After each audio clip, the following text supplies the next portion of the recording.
Agents everywhere. That's all we're going to be hearing for 2026. True. So if you aren't already tired of hearing about agents, it's going to be tough for you because that's like agents, like we predicted, are going to actually start becoming a real thing in 2026. Now, over the last 2 weeks, there's been a ton of AI news, but the biggest one of all has been this thing called OpenClaw, aka MoltBot, aka ClawdBot, but officially now known as OpenClaw. So stay tuned as we talk about what this software means for marketers and if you should start using it. But welcome back to the AI-driven marketer, where we cover the news and try to contextualize it and help it actually make sense and separate out for hype, the help from the hype for marketers here on the show. And we call this the Bot Bros segment because, of course, we do a lot of other segments on the show. And I am Dan Sanchez, joined by my actual brother, Travis Sanchez. Hey, good morning. And I'm already starting to feel the struggle, Trav, of just trying to figure out how to even title all these shows, because it's like agents. Like the working title I have is like OpenClaw, Agents in the Future of Marketing. I'm like, oh my gosh, people are just going to start getting title blind to agents being in the title. But I'm like, I don't know what to do. This is what we're going to be talking about all year. So might as well start like just talking about up front that like just get used to hearing about it, I guess. Like try to warm you up to the idea that we're just going to be talking about this a lot. Trav, there's been a lot of news about AI over the last couple of weeks, and almost all of it's not relevant for marketers. Lots of stuff going on when it comes to code and development and some agent stuff.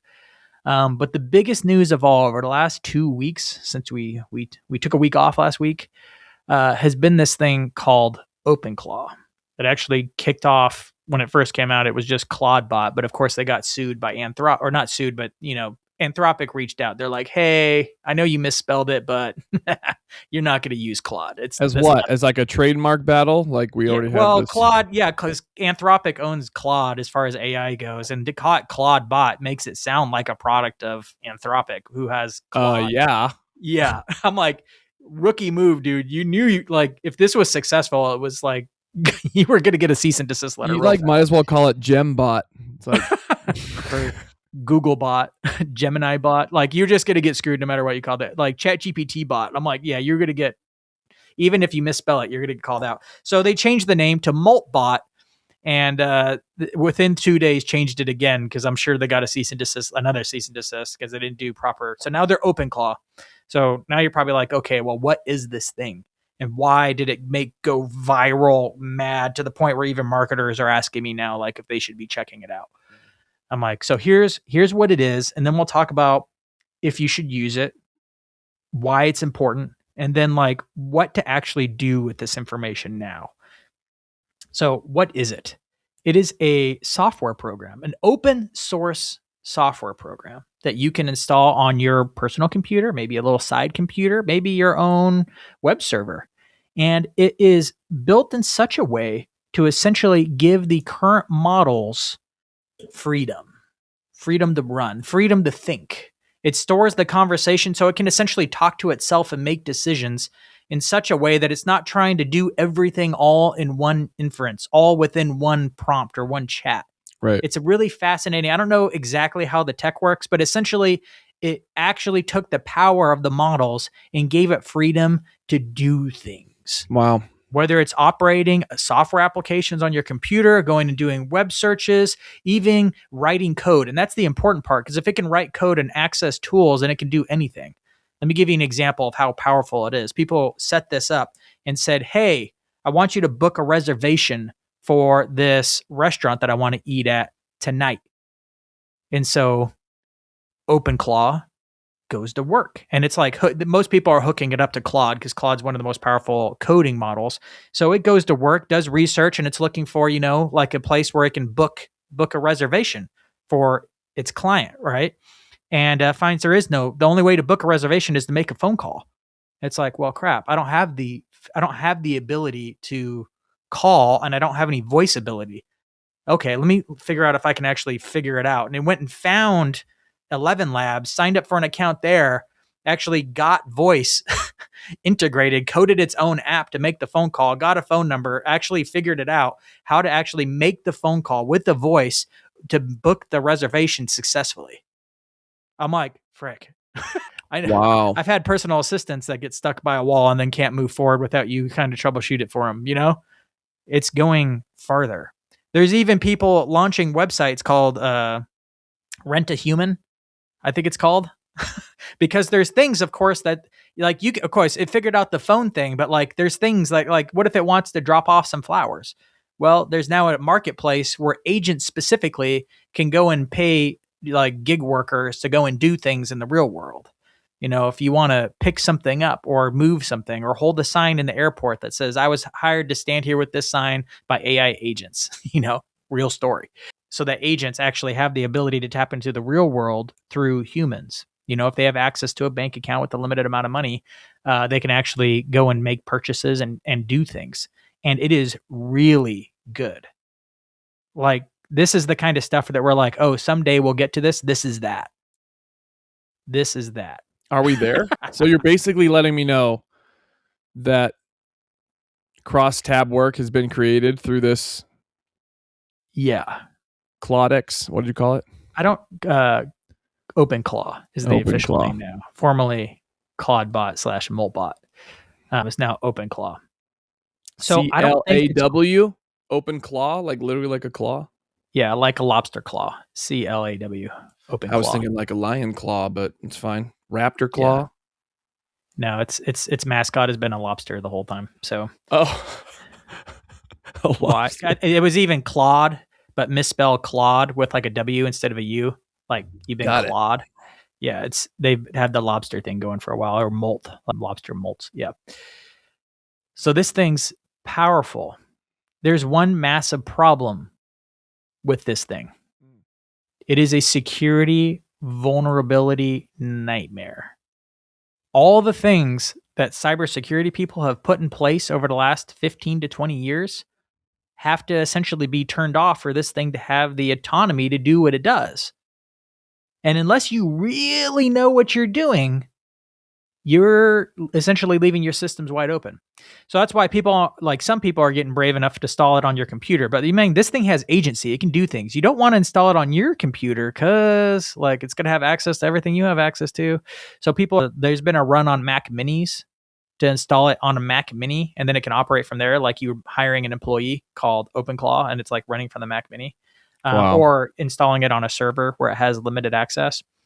But the thing, I've come to the conclusion, I'm like, it's so risky to run this thing right now that I don't recommend it to anybody unless you actually know what you're doing. And even then, you think about it as experimental.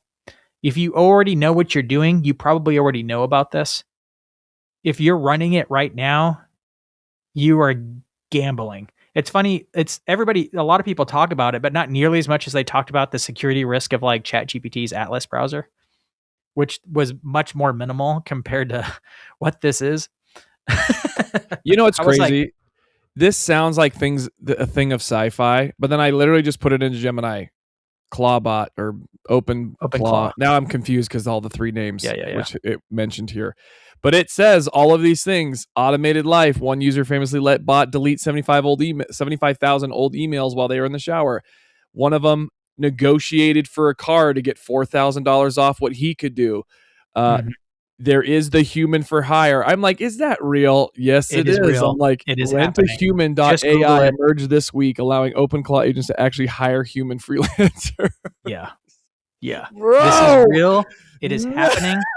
There are 89 or 90,000 GitHub upvotes on this thing where you can go and get the code.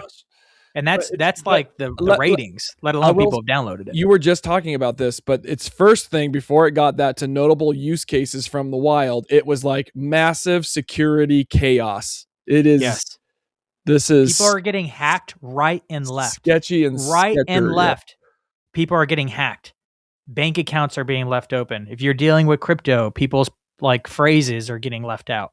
People are getting hacked right and left. It is a cybersecurity feast, or it's a hacker feast right now because there's so many open protocols to people's personal information. Yikes. So, so while I'm definitely recommending don't do this, it's so big and so popular that every AI company is taking hard notes right now. Right. So what most people are talking about is like, okay, like don't do this now, but like this is definitely an indicator of where things are going, and it won't take long because they're Google and OpenAI and Anthropic and all these people are like going to figure out how to make this secure, or more secure at least. And some of you might be thinking, gosh, am I really keeping up with all of this? I talked to a manager yesterday who said, how do I start an email? Like, just if I'm not replying to one, how do I, like, if I wanted to start the email chain, how do I do that? So if you feel behind, you're not in a lot of cases. You know what I mean? So don't worry. That's yeah. That guy's on the end of the adoption curve cycle. You know what I'm saying? He's like the laggard at the very tail end, like the 1% of like people who haven't caught on yet. Yeah. We are still in early days with this thing. Like, of course, last year I'd called out at the beginning of the year, and then it happened definitely by the end of the year that like the majority of early stage early marketers, like we'll probably hit 40-50% of marketers actually using AI in a meaningful way in like a weekly basis. We've crossed that mile. There's still a ton of marketers. That leaves like half that hardly use it at all, to kind of give you an idea. So like we're still early of half marketers. It's kind of be like, remember the days of social media and people weren't posting on social. There were still a lot of companies without social. It was like 2016 and there were still like pretty large companies without social pages. Still a lot of companies without social pages. So we're kind of in the early days still of AI, but it's picking up fast now and it's becoming more sophisticated. I think this is a really good, like my call of like predicting that we're going to have cross-tab work that's reliable and secure and fast. By the end of the year. Definitely coming. It might be sooner. We'll see. These security things are pretty big and pretty hard to deal with. The prompt injection problem we talked about in past episodes, that's a massive problem because someone can hijack this whole thing easily, and that's how they get it. No one's figured out that problem yet, but they will. They also couldn't figure out reasoning until they did. So it's like, well, we will figure this out. So what do you do in the meantime?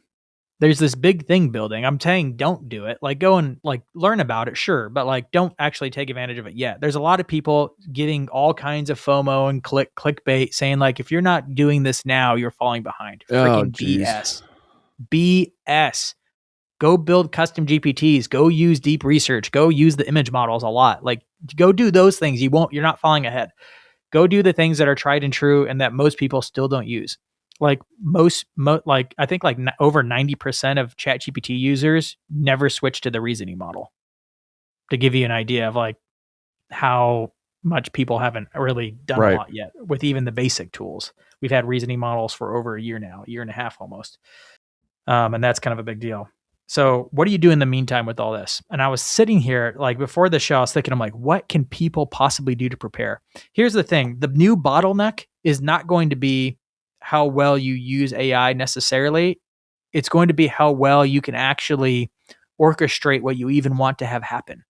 It's almost like having a team, a professional, in a couple of years, it'll be like you have a team of 20 very capable marketers.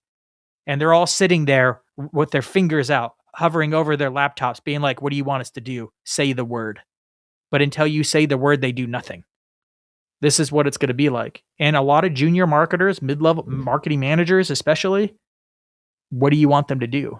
Your ability to tell them what to do and how to do it is everything. And I have a lot of friends that work at Dave Ramsey right now. This is happening in development right now. And of course, we've talked about like the fact that developer jobs are getting crushed, and Dave Ramsey is actually pushing AI pretty heavily. They're quite ahead as far as how well their company uses AI. If you go to daveramsey.com, they actually have a search engine or a chat bot that's like programmed with all the Dave stuff. It's the Dave bot. It's very good. If you want to see what a custom AI solution looks like that's open for everybody to use, but then plugs products in the conversation and in a really nice and natural way, go to daveramsey.com and just like ask a financial question. It'll come up. It's very cool. I think we'll see a lot more of that in the future. It's like a fine-tuned model. That's exciting. But they have developers that are moving from developer to product manager, because the question isn't how fast can we get it done? It's what do we even want now?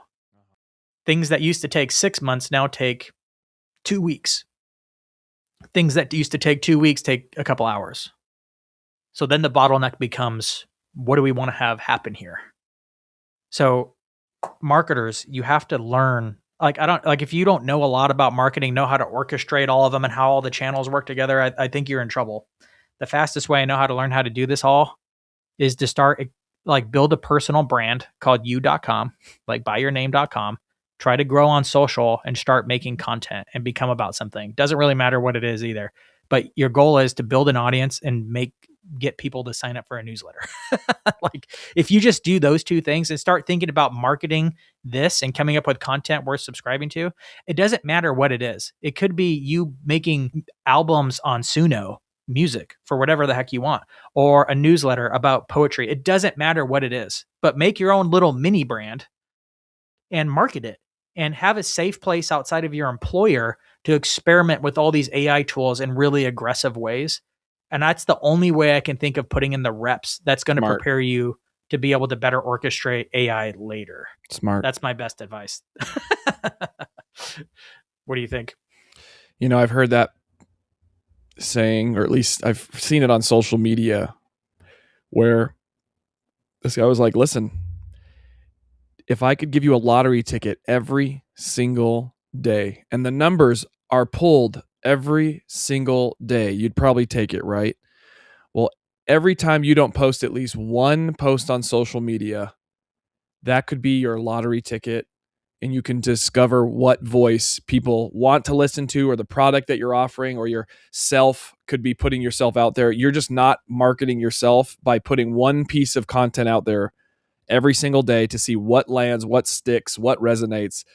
And it could literally set your life on a different trajectory, let alone the skills that you'll gain and garnish from doing it yourself and actually building your repertoire of abilities, whether it's using AI or video editing, whatever. Well, now you can't do anything. You shouldn't do anything on social media without getting reps in using AI to complete whatever you're doing. So I love social.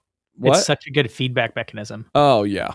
The thing I love about the analogy, but that's missing, is that every single time you do it, the odds get slightly better in your favor. Uh-huh. Yep, that number was close, but you can get closer. Yeah. Every single time you do it and you learn a little bit and you learn over time after posting over and over again, your odds of hitting it go up. Right. You just have to keep going. Right. And it's just nuts. But if you continue to use AI and use again, have something that you're trying to get people's attention with. It could be a free thing. Shoot, set up a little paid thing. Shoot, do a little freelance on the side and have a page with Gumroad and have a product you sell or a service you sell or something.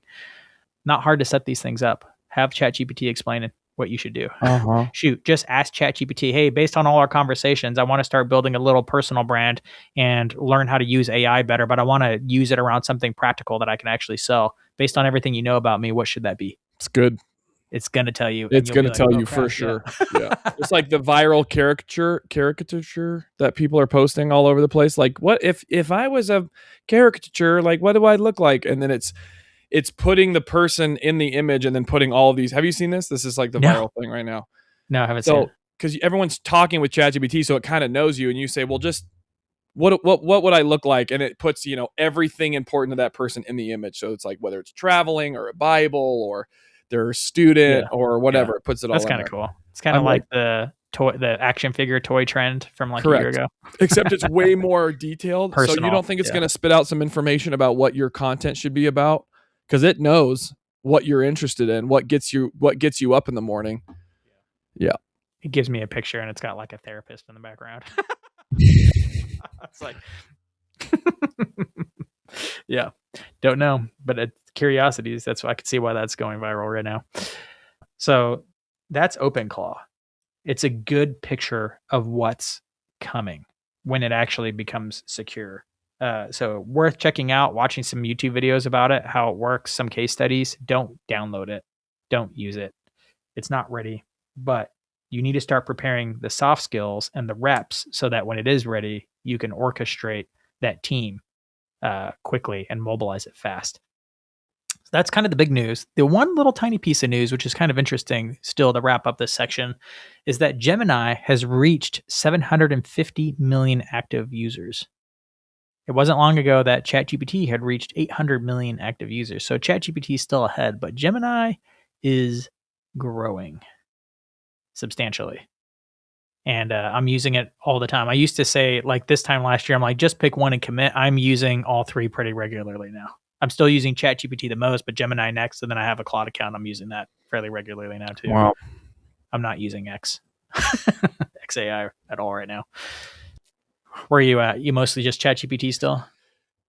I don't know what triggers my brain to go to one or the other, but there is definitely some system in my mind where there's something I want to use AI for, and I know exactly I'm going to chat, and then all of a sudden I'm like, there's something else different, and I go, oh, I'm going to Gemini. I don't really understand why I do it, but it might just be laziness. I just flip between both and decide. No, I find I'm picking one or the other. I do. I still use chat. I can't always define why. Yeah, but sometimes I do. Well, let's move on to the sponsor of the week, and this one's fun, guys. This high level. Take a seat. Next week we'll come back to high level, but this week it is the AI Business World.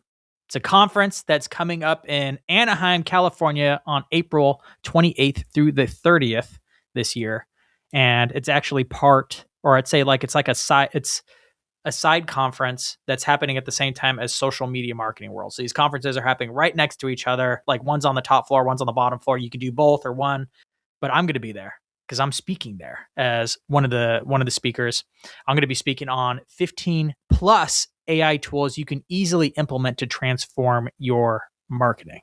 And I'm excited to be there. If you'd love to meet and you want to come to a business conference that's all about AI, is highly practical, I want to tell you about how you can get a free ticket. Yes, they're actually sponsoring this episode so that we can actually get this out to the audience. And I was like, yes, this is amazing. So say thank you to Michael Stelzner because he's the one who told me about this when he was a guest on the show just a few weeks ago. So in order to qualify for this contest, you only need to do two things. You need to leave a review for this show, AI Driven Marketer, on Apple or Spotify, not just the stars, but like tell us how you feel. Yeah, shoot, it could even be negative, but tell us how you really feel about the podcast. Has it helped you? Has it hurt you? Has it been good? Has it been bad? As long as it's genuine, leave a review. It could be on Apple or Spotify, either one. But when you leave it, take a screenshot and then go to aidrivenmarketer.com/contest and prove that you did. And you will be in the running to win a free ticket to the AI Business World. So I would love to see you there in Anaheim. Of course, even if you don't win, you should consider coming because again, there's a lot of AI conferences popping up. But I tell you what, like the Social Media Examiner crew, they know how to put on a freaking good conference. I've been to lots of conferences, and this one, I'm like, yeah, these guys have been honing this in for over a decade now. They know how to put on a good conference where you're not only going to get top tier speakers who give very tactical advice. But one of the things I loved about it is that everybody in this conference, for some reason, like wants to talk, wants to network, wants to actually like share their best stuff. So every time you sit at a table, the conversations you get are just some of the best things I've ever had. So come see me. I'll be there in Anaheim this April 28th through 30th, AI Business World. Moving on to our everyday AI segment. I got some stuff. You got something to share this week, Trav? So I use Planning Center a lot in my day-to-day. Yeah. And it's a CRM, it's a scheduler, it's a calendar, it's all these things, right? Well, I'm going to move away from just what I've used Gemini or ChatGPT for and insert something that I thought was so interesting. They have a list function, which a lot of CRMs do, where you're needing to pull a certain list. I need to know everybody who has donated in the last 2 months and isn't a mail because I'm sending an email out to, I don't, whatever you want to pull a specific list. They have an AI tool built in now where you and I'll say when you're building the list, you have to go, I want to include this group and from this time period in this app, whatever, who has been to an event. Well, now they have an AI tool where you just type in what you want and it builds the list finder for you. So nice. Yeah, so nice. And I was like, wow. And it actually worked. We're finally getting beyond the, do you want to make this sound friendlier, AI tools? Correct. I'm like, wow, they're really into integrating the app itself. It's integrating from simple prompt to useful, I guess you would call it like list. Well, I don't even know what you'd call it. It's essentially an agent, or it's not an agent. It's an AI tool that can build reports. Yep. From a simple prompt. From your common language without you having to have the skill of knowing how to get it. Correct. Which is hard to learn sometimes based on these query string things and hard to remember unless you're doing it all the time, which how many of us are in planning center doing that kind of stuff? Nobody, unless you're like nobody, because no one can afford that person even on a church staff. So just that integration this week, I thought, okay. And, I was waiting for a hallucination. Yeah. I was waiting for it to go, no, but first try, it did it. I was like, whoa, this is rare. We all seen the new AI product and it always hallucinates. Not with this one. I was pleasantly surprised. I've been working with a company that I've worked with before, and I needed to get a catch up on just like what's their audience talking about right now. So I did some market research. The last time I did market research for this company was in August and September of 2024. So it's been about a year and a half. This is before reasoning models. This is just before deep research came around. And so this time I did all the research manually. Like I had to go and pull all the reviews. I had to go and pull the information out of the founder, all the best information out of the founders, and interview them and pull their things. Like, okay, what is this company known for? What's the audience about? What are the problems? I had to go and do surveys and ask the audience, like, what are your things? And I did the research and I came up with some pretty good research insights. It was good.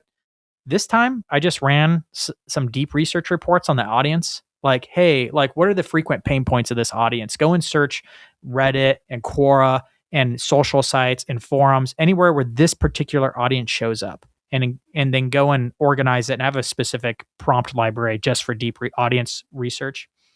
And I had to do that. I had to go and find what the audience like really loves about the brand, what they don't like about the brand. So I ran all these different reports. Oh my gosh.